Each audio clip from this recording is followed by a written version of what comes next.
Hey friends, and welcome back to Chatterday. So today I want to talk about one of Disney's Good Neighbor hotels at Walt Disney World here in Florida. So the Good Neighbor hotels are hotels that are not Disney, they're not in the bubble, but they are close enough that it's easy to get back and forth from the parks, and they may have shuttle service. So we recently stayed at the Holiday Inn Resort Orlando Lake Buena Vista. Buena Vista? You know what I mean. Anyway, there are a ton of these Holiday Inns that are right around Disney World. There was actually one closer than this one that I stayed at. And this one took me 9 minutes to get to from Epcot at like 5 p.m. I mean, granted, it was like a Wednesday, but still, that is wild. No I-4 necessary. I did get on I-4. You know what? Maybe it was like one exit, but that might have been the next morning because I did go to the Good McDonald's while we were down there. But I just want to get the address before oh my God, it's so hard to get these addresses and figure out which one's which. And then it immediately tried to take me to that VRBO site. Anyway. So the Holiday Inn Resort Orlando Lake Buena Vista, this is the one on State Road 535 that I'm talking about because, again, there are multiple Holiday Inns right there. There's one in that little World Gateway. It looked like that was closer, and I thought that was the one that I picked, but it wasn't, which is fine. Anyway, I really did like this one. We had a really good time. My 6-year-old, who has stayed at Animal Kingdom Lodge twice in a Savannah View room and had giraffes outside of his window, he could watch giraffes from bed, said that the Holiday Inn is his favorite. It's his favorite hotel ever. There was an Applebee's, so I'll give him that. And it was cool. It honestly was. And it was really inexpensive. So we did like a last minute spring break trip, and the All-Stars were $153. And y'all know I'm not paying $150 for an All-Star. I go to the All-Stars when they're like $99 a night with my discount. You know what I mean? But with the AP discount, we do get a discount. But $153 is still a little high for All-Stars, in my opinion. It would have ended up being the same price as this, though. I paid $133. I scoured their website looking for paid parking and what the situation was there, because I hate when these hotels want you to pay for parking. I feel like that's ridiculous. And I didn't see that you had to pay for parking anywhere on the website, which is why I chose this one. And then when I got there, they were like $20 parking fee. And I was like, look, I'll pay it because it is what it is. But just so you know, you need to work on the transparency on your website, because I searched and I couldn't find it. So she waived it for me. But, you know, that's not a trick that you can pull if you don't really. I honestly thought that. You know what I mean? So with the parking, it would have been the same to stay at an all-star resort. But there were some pros to being here versus in Disney. It was a little quieter. The All-Star resorts are fun, but like it can get loud, which is cool because you're there to party, especially like with me with a little kid. Like, we don't do the whole it has to be insanely quiet to sleep thing, you know what I mean? So like he's fine in the noise. He loves it. He thrives in chaos. But it was kind of fun to do something different. And so there was an Applebee's. And then I posted a short video last Saturday. I'll link it to this. Where you could see the lobby and walk through like the main areas. And there was like a little Chuck E. Cheese. It was like a mini Chuck E. Cheese.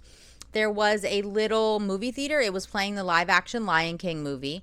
There was a like regular arcade for like bigger kids versus just like Chuck E. Cheese ride-ons. You know what I mean? Like there was like the whole air hockey and skee ball and all that like good arcade stuff in the regular arcade. But the Chuck E. Cheese one was really cute too, especially for little kids. And there was like a Disney hopscotch set up in the lobby. There was like one of those vacation Disney Magic touchscreen things. I don't know if you could actually touch it, but it was like showing ads. The pool area was really cool. There was like a little splash pad area for younger kids. There was a hot tub. There was a ping pong table that we had a great time with. And the rooms were huge. I'm going to post a room walkthrough video later on this afternoon. And honestly, I would say that that was the big benefit to staying there versus a Disney hotel. You know, the All-Star rooms are pretty tight. And I've heard the Art of Animation Little Mermaid rooms are pretty tight as well. I haven't stayed there yet. I've walked around, but I haven't been in the rooms. I'm thinking about it maybe soon, though, so keep an eye out because I might have a video coming for that. We'll see what happens. But the room was huge. We had 2 queen beds and plenty of space for activities. The bathroom was big. The closet was big. There was a microwave and a real mini fridge, not just a bev cooler. So, like, we only stayed overnight, but if you were going for like a week or weeks and you were coming from like out of state or something where you had like a lot of things and you really needed that like mini fridge and microwave, I would highly recommend checking out one of these Good Neighbor hotels, particularly this one. I have the little map here so you can see that there was like quite a bit going on. It was very big. We were back in the back here, and it was all like you had to use your card to get in. So I did feel pretty safe and secure there. Like it was really, really nice for what it was. You know what I mean? Like it's not Disney, so it's not going to be the same as having like the over-the-top theming of the All-Stars in your face. It's not going to, the bus services, there were shuttles, but it's not every 15 minutes. You know, if you stay at a Disney resort, the buses are coming and going constantly. The last bus out of here for Disney Springs was at like 4 p.m. And like I said, we got there at like 5. So we had been thinking that we would take a bus to Disney Springs. And we ended up not doing it, but we ended up staying at the hotel all night because we had such a good time that like we didn't want to leave. My son did not want to leave. We went down to the Applebee's and we had dinner there and we had a great time, honestly, hanging out. There was also a really cute little pool bar. They had like, you know, the little fire pit. We all have fire pits here. I don't know why we all have fire pits here, but we do. So there was a cute little fire pit down by the bar. The bar area was really cute. There was a happy hour. I believe that is in that other video that I had posted, that short from last week. And again, I'll link that. So I would recommend it, especially, like I said, if you're coming from out of state, if you have a lot of little kids, if having a microwave is important to you. I think you can request them in some of the Disney resorts. If you stay DVC, obviously you get a microwave.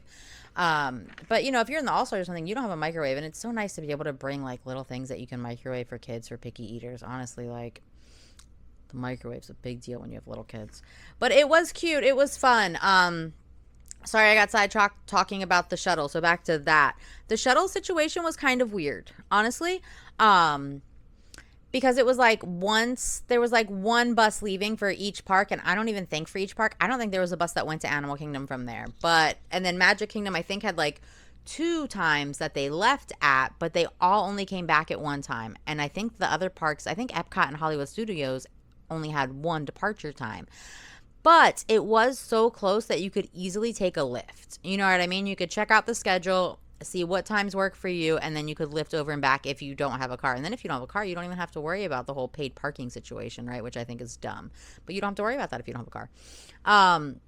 So overall, I would recommend like checking them out and looking at the amenities and seeing if you can find a shuttle online when you're looking at some of these. I do have the shuttle posted for this one on my last video, the video with the lobby, but I don't know how often that is updated. You may have to reach out and talk to the front desk if you are planning like a big trip and the bus is important to you. Reach out and find out what their time schedules are, because again, the lift wasn't that serious. If you wanted to, you know what I mean, like take the shuttle in the morning, but it wasn't coming back at a convenient time for you, you could lift back. And we were looking at it at like 5:30, 6 o'clock to go to Disney Springs. So that's kind of like a peak time to be going to get dinner. You know what I mean? So, and like the prices weren't crazy. It was honestly like very reasonable for the lifts up there.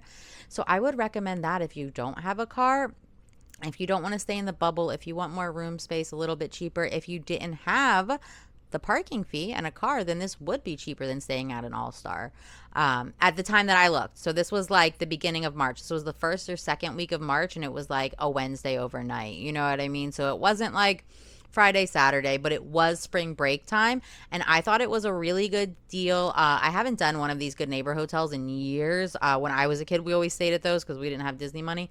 And honestly, you know, I still barely do. It's expensive, but I find my ways. You know what I mean? I use Fetch, and I have my AP, and you know, CapCut, it paid me 26 cents this week, so I am on my way to the Grand Floridian. JK. But yeah, so I would suggest checking these out and looking into the Good Neighbor hotels, doing your research. You can send me a message or comment. I don't think you can message here on YouTube, but you can comment, or you can always DM me on Instagram or TikTok if you have any other questions. I am Fun Florida Mom on all accounts. But yeah, I just wanted to talk about this hotel because I had the 2 little shorts, but I felt like I had more to say than I had enough time to voice over in those. So check it out. Let me know what you think. If you have any more questions, DM me on Instagram or comment here, and I can get back to you that way. Thank you. Have a great day and have a great weekend. Bye.